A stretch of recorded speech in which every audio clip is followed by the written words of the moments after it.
Mi smo pač smo se ful naučili od prve kampanje, honestly, in smo to drugo naredili pač ful pozitivno. Mislim, mi smo bili res ful veseli, se mi zdi. Ja, tudi za nas je bilo zaradi tega za nas je bilo ful lažje. Ful pozitivna kampanja. Mogoče na tej točki tudi zahvala našem communityju. Ja, to znam. Ful so nam olajšali job. Celotni naš Discord je tako carryal zadevo. Jaz to pozraven, pa ko so oni pledžali, so dejansko pomagali.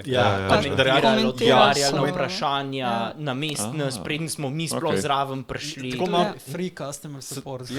So to marsikdaj vidiš, to je res ful dobro, če že imaš. Ampak to je naš passion, mi gradimo, a veš, to ni tako, to se to skozi pravim, to ni tako kot običen board game, ki je v bistvu fire and forget, kupaš enkrat, ene parkrat tudi igraš, pa je to, ne? Pa tudi pač en prijatelj v družbi kup, on ima to na policiji, gremo k njemu to igrati, to je to. Pri nas je nekako to, da ima vsak to svoje. Vsak svojo, vsak po svoje pobarva. Ja, na tedenski bazi to folk igra in pride po nove stvari, skozi participata, dejansko je rewarding, da engageaš celotnim communityjem. Dejansko tvoja premičnina in ti potem vložiš pač precej časa in denarja v to in I guess, ko pridejo novo, ti si želiš v bistvu, da celoten community, pa nove stranke tudi vidijo produkt kot nekaj dobrega, nekaj solidnega. Nekaj, ki ima nek continuous občutek, se pravi, da ni to pozabljena stvar enkrat, ki je release. Ne, mi smo zmeri tam, mi se hočemo imeti fajn s folkom in pač tudi upamo, da bo folku fajn.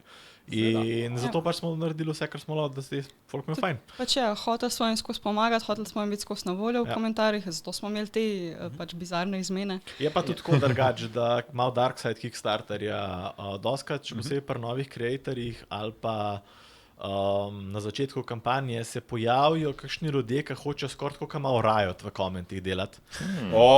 Jim pridejo, pa tam težijo za diskaunte v bistvu na nek način, za freebije, da se bi po njihovo neke stvari naredili.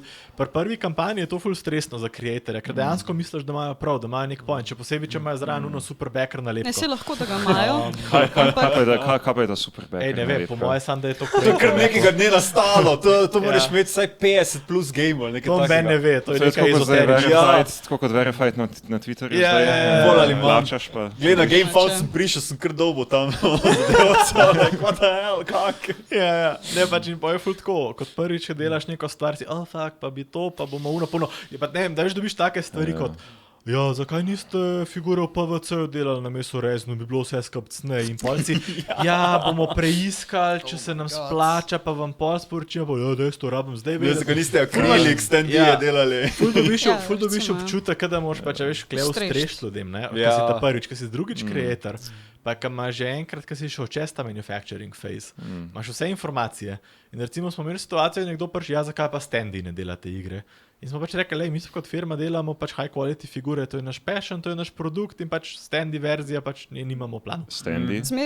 Akrilna slikica stoji. Tako, kaj imaš recimo v paranimi figurah, imaš včasih. Samo akrilne so še drage, kartonaste.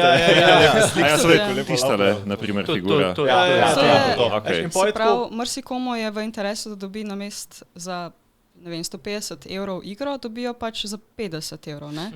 Ampak to ni produkt, ki ga mi delamo. Problem je, ker v bistvu za kreatorja čisto zadnji, za pač zaveso, če gledaš, za kreatorja je to samo še dodaten strošek. Folk te vpraša, pa se te nič ne stane, da bi ene par takih naredil. Ne, te stane. Ogromno. Kad neko stvar masovno proizvajaš, si pač omejen za naklado. In vsako odstopanje, ki ti narediš, ti ne moraš narediti 3 take igre, ti moraš narediti Jura 500 recimo. Ti jih moraš plačati, ne?